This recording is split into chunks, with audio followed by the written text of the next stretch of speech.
This is TWiT. Oh my goodness. Apple admits to messing with iPhone performance. Yeah. Mr. Ryan Shrout tweets, "This is substantial news. The reasoning for the performance drops is confirmed to be the battery, but does this mean Apple is designing silicon to require voltage spikes higher than its designed battery system can supply over time knowingly?" That is a complicated sentence, sir.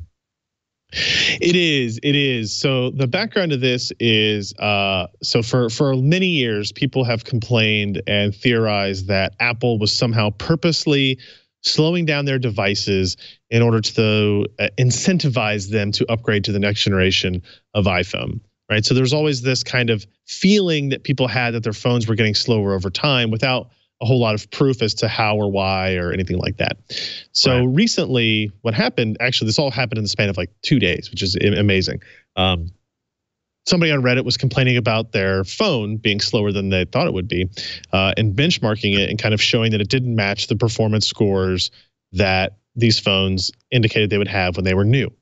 Turned out he also saw lower than expected battery life. When he replaced his battery, the performance scores went up, right? Which prompted John Poole, who's one of the developers at Primate Labs that makes Geekbench, one of the most popular kind of performance evaluation tools for mobile devices and for PCs too now, where they went back through a whole bunch of data and basically showed here's what like the iPhone 6s, right? If you look at the expected performance level, right? If you look at those two graphs, actually, that's enough to show you what you're looking for. iPhone 6s version with iOS 10.2 and then 10.2.1. And what you see is those humps that exist, lower humps off to the left of the main spike, indicate that there is some portion of devices that are now scoring at that range as opposed to the peak range. And this all happened over the, literally from 10.2.0 to 10.2.1. And as you scroll down through, you'll see a lot of these changes continue to shift. So now with 11, the iPhone 6s, you can see that more of them are actually scoring slower than they were before, right? And the same thing is happening on iPhone 7 as well. And the battery replacement that put it back in line is kind of what triggered this shift, right? And so then Apple came out with its official statement, basically saying that our goal is to deliver the best experience for customers, which includes overall performance and prolonging the life of their devices. Lithium-ion batteries become less capable of supplying peak current demands when in cold conditions, have low battery charge, or as they age over time, which can result in device unexpectedly shutting down to protect its electronics components. If you remember, I guess it was last year, 2 years ago, when we had this rash of people whose phones were just suddenly turning off, your iPhone, and I had it happen to me too. I'd be using my phone, it had like 40% battery, I'd open up an app and it would just shut off. But then I could just turn it right back on and it would seem to be fine. This was a result of that. So last year, this is going back to Apple, last year we released a feature for the iPhone 6, 6S, and SE to smooth out the instantaneous peaks only when needed to prevent the device from unexpectedly shutting down during these conditions. We have now extended that feature to iPhone 7 with iOS 11.2 and plan to add support for other products in the future, essentially saying that they're going to take this policy for 7s, 8s, X's, 10s, whatever, iPhone 10s. So what's happening here from a technical standpoint is the Apple processor in any of these phones, when it wants to spike very quickly to its top frequency in order to respond quickly to a user input or whatever, right? Any kind of performance request, it draws a significant amount of current to do so. So what happens is, as a battery ages, its ability to provide its peak current degrades over time, and it degrades as the charge of the battery is lowered as well. So what Apple saw was happening was that, say, an iPhone 6s running this benchmark, opening up a certain application, doing whatever, was trying to pull more power from the battery than it could provide, so the device shuts down to protect itself. That all makes sense. So what they did was, in the software, they were now limiting what the peak frequency of the processor was, so that the processor could not request or try to draw more current from the battery than the battery could actually provide. As a result, performance goes down. What you feel like, not just in benchmarks, but in how you're using the device, right? The peak frequency of the SoC is now reduced.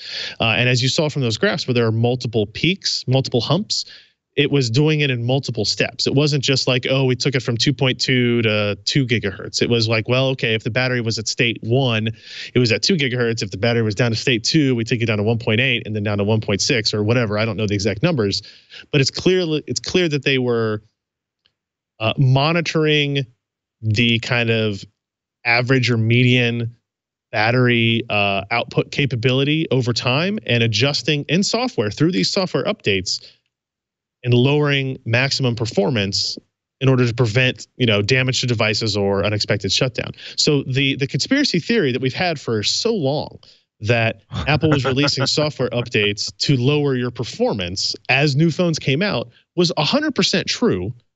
It's just, it wasn't a conspiracy. It's not a conspiracy theory that they're doing it to force you to upgrade. They're doing it for a different reason. Now we can have a different discussion about whether or not they should be doing that, or they should have been more transparent, or how they're going to message that going forward now that it's been discovered and kind of proven and they've admitted to it. That's a totally different thing. But for me, my first takeaway is, okay, people actually weren't just crazy and full of crap, because we've had these discussions many times, right? About my phone feels slower, right? If my wife is on an iPhone 6S and the iPhone 8 came out and iOS 11 comes out and she thinks it gets slower, and I go, no, it didn't. You just feel like that because you want the new phone, blah blah blah. Turns out, no, she's right, and it did get lower because they released a software update that saw that her battery was degraded to some point, and to prevent her from having her phone shut down unexpectedly, they lower her peak performance. They could have warned us. They could have said, hey, if you're running into, it could have been like, given everything they're doing inside of the operating system, given the fact that they knew this was a problem, given the fact that they initiated performance degradation to prevent the system from shutting down, they also could have advised you that, your battery has reached a certain state where if you want continued high performance, you need to update or upgrade the battery. And they didn't. I find this incredibly irritating. Yeah, they did not. So there's even more. There's even a more I don't want to say insidious, but like an even more troublesome idea that you could extrapolate from this, in that they knowingly designed a system, a combination of your processor and your battery, understanding that this would occur. And understanding that what they really wanted was, on reviews of day one for the first year, while this is the flagship and while they're trying to sell a lot of them, they want this to be the fastest phone in the world, no questions asked, right? Take no prisoners performance. Right. And then they'd be like, you know what? We understand that over time that it can't sustain that. So the solution is either this software hack that they have kind of integrated, or they design a system which is a processor performance level and a battery system that can be sustained through the life of the device. And you can define that if you want it to be 3 years or into a decade, which is probably unreasonable. But if Apple were to limit the performance of their SoC so that it would never, after a year, it was never going to get slower, right, than what it is, they would never have to do that, then in theory, they wouldn't have had this problem. The performance would feel the same. They wouldn't have to issue these software updates and patches to go along with it. The negative to them would be that their phones wouldn't be that much more faster than the competition. But in my mind, generally the Apple SoC for the last 3 generations has been considered so much quicker than the competition that this is easily something they should have decided to do a while ago, right? Hey, you know what? Let's make our processor 10% slower on purpose, knowing that we'll extend its performance life to 3 years instead of 1 year. And that's a decision they could have made, and I think they should make. Whether or not they will, or they continue to push down this path, I think is something we'll see. I mean, we'll see with the iPhone 8, we'll see with the iPhone 10. They've already put their foot in the ground, they put their stake in the ground, and on those devices once they're launched.